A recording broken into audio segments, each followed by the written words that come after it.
Indonesia. Mohon kiranya sejarah mencatat bahwa wali kota Cirebon pada pendirian gereja di Cirebon sampai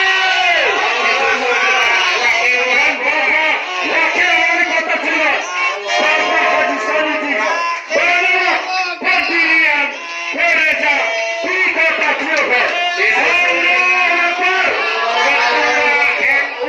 Ketua MUI, Ketua FKUB, dan Kementerian Agama mengenalkan sejarah di kota Cirebon. Untuk Bapak FKUB, untuk tidak bersuara, ya, ini tenang. Kita saksikan.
Pendirian gereja di Cirebon.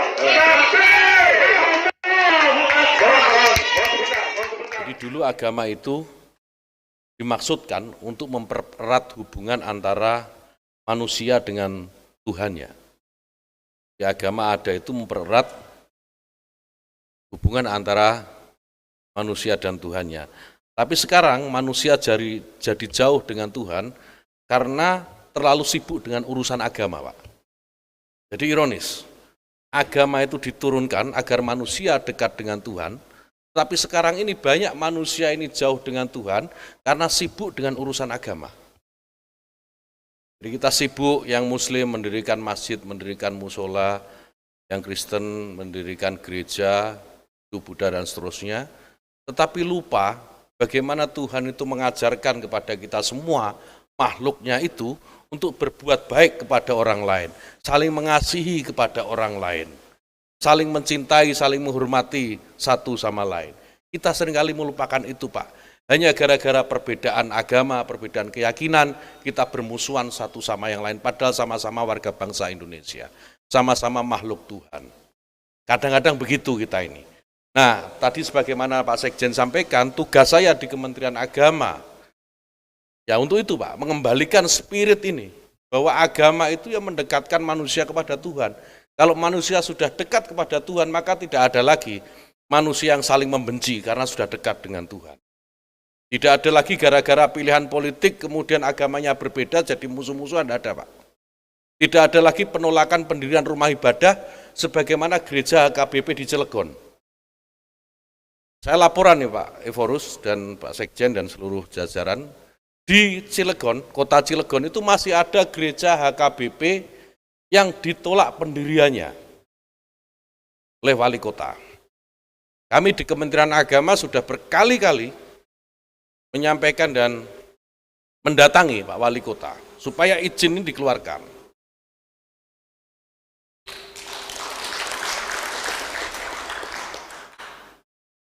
Jadi jangan tepuk tangan dulu Pak. Karena belum berhasil. Staf kami Pak sudah 2 kali ketemu dengan Pak Wali Kota, dan rencananya minggu depan saya akan datang sendiri kalau belum beres soal izin pendirian ini. Karena di bawah sudah beres semua, izin dari masyarakat, dari kepala desa sudah beres, justru tertahan di atas. Ini tentu bukan hal yang baik, bukan hal yang sehat. Tadi saya sampaikan itu. Ini sepertinya orang sudah mulai tidak dekat dengan Tuhan. Karena orang tidak dekat dengan Tuhan itu menjadi lemah imannya, Pak. Orang ciri-ciri orang lemah iman itu ketika ada saudaranya yang agama yang lain mendirikan tempat ibadah yang tidak sesuai dengan keyakinannya menjadi khawatir. Khawatir kalau imannya terganggu. Padahal nggak ada urusannya rumah ibadah dengan iman itu. Jadi begini ini memang kita harus pelan-pelan, dan saya mohon maaf atas nama Kementerian Agama pada seluruh keluarga besar HKBP jika sampai hari ini izin ini belum keluar. Tapi percayalah Pak, kami tidak akan menyerah dan akan terus memperjuangkan supaya izin pendirian gereja HKBP di Kota Cilegon bisa segera diterbitkan. Ini bagian dari komitmen kami sebagai warga negara Indonesia tentu saja. Tadi malam juga saya sampaikan Indonesia itu berdiri karena keberbedaan, termasuk keberbedaan agama. Tidak akan ada Indonesia jika tidak ada Islam, Pak. Tidak ada Indonesia jika tidak ada Kristen, tidak ada Katolik, tidak ada Hindu, tidak ada Buddha, tidak ada Konghucu, dan tidak ada agama-agama lokal, tidak mungkin ada Indonesia. Indonesia itu ada karena ada keberbedaan ini, ada kebinekaan, itu yang membuat Indonesia kuat. Nah, oleh karena itu kalau ada orang yang mencoba mengganggu kebinekaan ini, itu artinya ya orang ini sedang mencoba mengganggu Indonesia. Siapapun yang mengganggu Indonesia saya akan hadapi, Pak. Insya Allah saya berani. Nah, Bapak Ibu sekalian, yang paling penting lagi yang ingin saya sampaikan, supaya kita ini seringkali menyampaikan ya, kepada umat kita, kepada jamaat kita juga harus terus-menerus kita sampaikan. Jadi dulu itu, Pak, sekarang ya juga masih sebenarnya, itu agama ditempuh untuk mencari wajah Tuhan. Jadi orang beragama itu untuk mencari wajah Tuhan. Apa sih wajah Tuhan itu? Sehingga kita semua ini beragama karena kita pengen tahu, pengen bertemu dengan Tuhan sehingga kita bisa melihat keindahan wajah Tuhan itu seperti apa.